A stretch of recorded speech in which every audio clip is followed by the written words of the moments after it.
Hello আমার প্রিয় বন্ধুরা তোমরা সকলে কেমন আছো? বন্ধুরা তোমাদের জন্য নতুন একটি মজার গল্প নিয়ে চলে আসলাম। বন্ধুরা গল্পটি না টেনে শেষ পর্যন্ত দেখলে আপনাদের দাঁড়িয়ে যাবে, আপনার পাইপ দিয়ে পানি পড়বে এবং আপনি হাতের কাজ করতে বাধ্য হবেন। চলুন বন্ধুরা গল্পটি শুরু করি। বেশ কিছুদিন কেটে গেছে। এই কয়েকদিনে রথি যেন অতিরিক্ত জেদিতে পরিণত হয়েছে। রথি নাসিদের সঙ্গে অর্পিকে একদমই সহ্য করতে পারে না। এ নিয়ে রথি হুটহাটি রেগে যায়, নাসিদের সঙ্গে কথা বলা বন্ধ করে দেয়। নাসিদ না পেরে রথিকে জিজ্ঞেস করে, তুমি এক্স্যাক্টলি কি চাচ্ছ? বিয়ে করতে? বিয়ে না করে একটা মেয়েকে এভাবে ফেলে রেখেছেন কেন? ওই চুন্নির জন্য? আপনি যদি আমায় বিয়ে না করেন তাহলে আমিও এই বাড়িতে থাকব না। হ্যাঁ, বিয়ে করে রথি এখন নাসিদের মাথা খাচ্ছে। নাসিদ নিজেকে যথেষ্ট কন্ট্রোল করে বলতো তাকে কিছুটা সময় দিতে, সে মানসিকভাবে খানিকটা বিধ্বস্ত। কিন্তু রথি কিছু শোনার পাত্রী নয়। এখন নাসিদ পড়েছে মহা ফ্যাসাদে। রথি তার গলায় এমনভাবে বেজেছে যে না পারে গিলতে, না পারে ফেলে দিতে। নাসিদ রথির চিন্তা করতে করতে সবে বিছানায় শুয়ে তখনই নাফিসা দৌড়ে নাসিদের ঘরে এসে বলল, ভাইয়া, রথিকে খুঁজে পাচ্ছি না। নাসিদ লাফ দিয়ে উঠে বসল এবং নাফিসার উদ্দেশ্যে বলল, কি বলছিস এসব? সত্যি ভাই? রুমে না পেয়ে সারা বাড়ি খুঁজেছি, ইভেন গার্ডেনে অবধি গিয়েছি। আমার ভয় করছে ভাই, ভয়ার্ত কণ্ঠে বলল নাফিসা। তুই ঘরে যা, আমি দেখছি। নাফিসা বিনা বাক্যে ঘরে চলে গেল। নাসিদ নাফিসার কথাগুলো মনে করে। কি যেন ভেবে ছাদে চলে গেল। যা ভেবেছিল ঠিক তাই। রথি ম্যাম রেলিং এ হাত দুটো প্রসারিত করে চন্দ্রবিলাসে মগ্ন। এবার নাসিদের রাগ তার ধরাছোঁয়ার বাইরে চলে গেল। নাসিদ লম্বা লম্বা পা ফেলে রথির কাছে গিয়ে রাগ দমিয়ে মৃদু সুরে বলে উঠল, এখানে কি করছ? আপনাকে বলতে বাধ্য নই, আনমনে উত্তর দিল রথি। নাসিদ রাগ দমাতে না পেরে রথির গায়ে হাত তোলার জন্য হাত উঠাতেই রথি চোখ মুখ খিচে রইল। নাসিদ চড় না মেরে নিজের মাথার পিছে হাত দিয়ে রাগ কন্ট্রোল করার আপ্রাণ চেষ্টা করে যাচ্ছে। এদিকে রথি গালে কোনো স্পর্শ না পেয়ে রথি পিটপিট করে তাকাল। মুহূর্তেই তার চোখের কোণ ভিজে গেল। এই মানুষটা তার গায়ে হাত ওঠাতে নিচ্ছিল ভাবতেই রথি ফুপিয়ে কেঁদে উঠল। ফোপানোর শব্দে নাসিদ পিছে ফিরে তাকাল।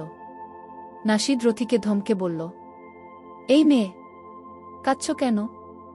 তোমায় কি আমি মেরেছি? এনসামি, ড্যাম ইট! নাসিদের ধমকে রথির কান্নার স্বর আরও বেড়ে গেল। নাসিদ দ্রুত রথির সামনে গিয়ে রথির মুখ চেপে ধরল। যতই হোক এখন রাত। রথির কান্নার শব্দ নিচে গেলে সর্বনাশ। সমস্যা কি? চুপ থাকতে বলেছি না, দাঁতে দাঁত চেপে বলল নাসিদ। রথি নাসিদের থেকে দূরে সরে বলল, আপনি অনেক খারাপ পুলিশম্যান। আপনি কথায় কথায় শুধু ধমকান, আমাকে খেয়ালও করেন না। কেঁদে হেঁচকি তুলে বলল। নাসিদ পড়েছে মহা ঝামেলায়। রথির এমন বিহেভিয়ার তার মাথা দিয়েই ঢুকছে না। হুটহাট রথি কেন পল্টি নিচ্ছে? তোমার খেয়াল কবে করিনি? করলে বিয়ে কেন করছেন না? উফ, আবার সেই বিয়ে, বিয়ে আর বিয়ে। এই মেয়ে, তুমি বিয়ে নিয়ে এত মাথা ঘামাও কেন? হ্যাঁ, করবেন না তো বিয়ে? ঠিক আছে, আমি চলে যাব এখান থেকে। এই বাড়িতে আমি কারো বোঝা হয়ে থাকতে চাই না। যেখানে আমার নিজের পরিচয় নেই সেখানে থেকে আমি কি করব?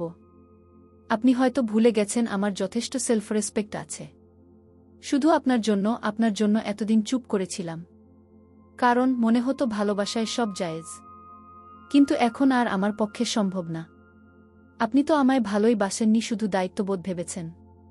আপনি থাকুন আপনার ওই অর্পি চর্বিকে নিয়ে। বলেই রথি চলে যেতে নেয় অমনি নাসিদ ওর হাত ধরে আটকে নিজের কাছে টেনে নিল। আবছা আলোয় নাসিদের রক্তিম মুখশ্রী দেখে রথি একটু না অনেকটা ঘাবড়ে গেল। রথি মুখ দিয়ে টুশব্দ করার সাহসটা পাচ্ছে না। নাসিদ অতি ঠান্ডা কণ্ঠে বলে উঠল, তোর বিয়ে করা লাগবে তাই তো?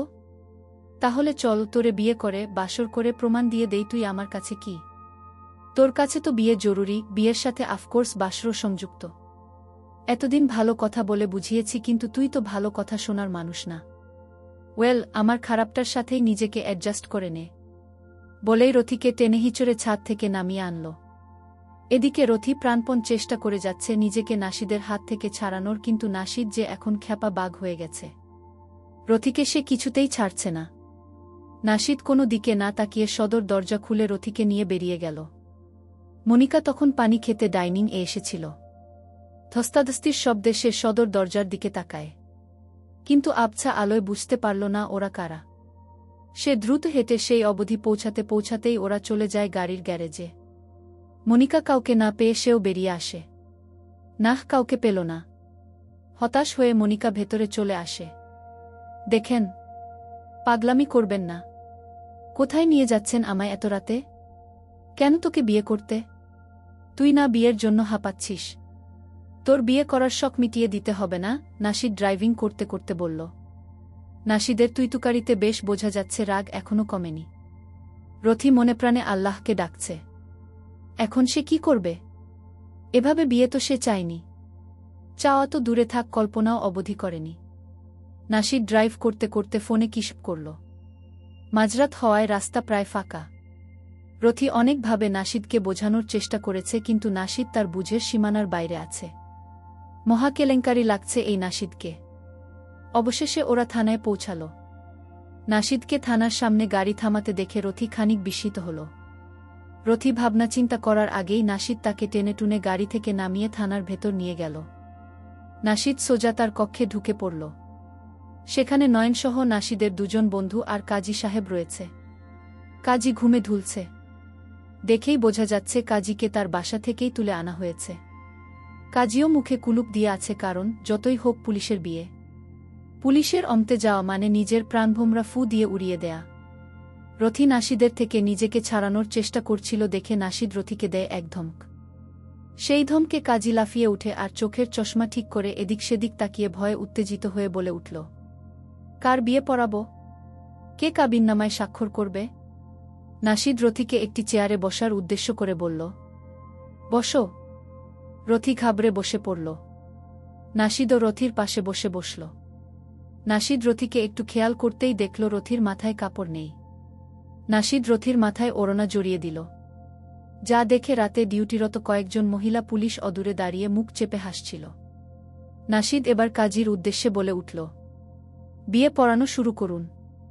কাজী বিয়ে পড়ানো শুরু করল। এক পর্যায়ে সে বলে উঠল, আপনাদের কাগজপত্র ছাড়া বিয়ে হবে কি করে? নাশিদ এক পলক রথির দিকে তাকাল। অতঃপর নাশিদ বলল, আপনার যা যা জানার আমাদের বলুন, উত্তর দিচ্ছি। আপাতত কাগজপত্র নিয়ে আসিনি আমরা। কিন্তু কাগজপত্র ছাড়া? ওটা সময়মতো আপনার বাসায় পৌঁছে যাবে। আর কিছু? এখন যা করার জলদি করুন। কাজী আর কিছু বলার সাহস পেল না। যাবতীয় কিছু প্রশ্ন করল আর দুজন উত্তর দিল। অবশেষে বিয়ে সম্পন্ন হল। রথির চোখের কোণ ভিজে গেল। বিয়েটা যেভাবেই হোক সে তার ভালোবাসাকে পবিত্ররূপে পেয়েছে। এর চেয়ে আনন্দের আর কি হতে পারে?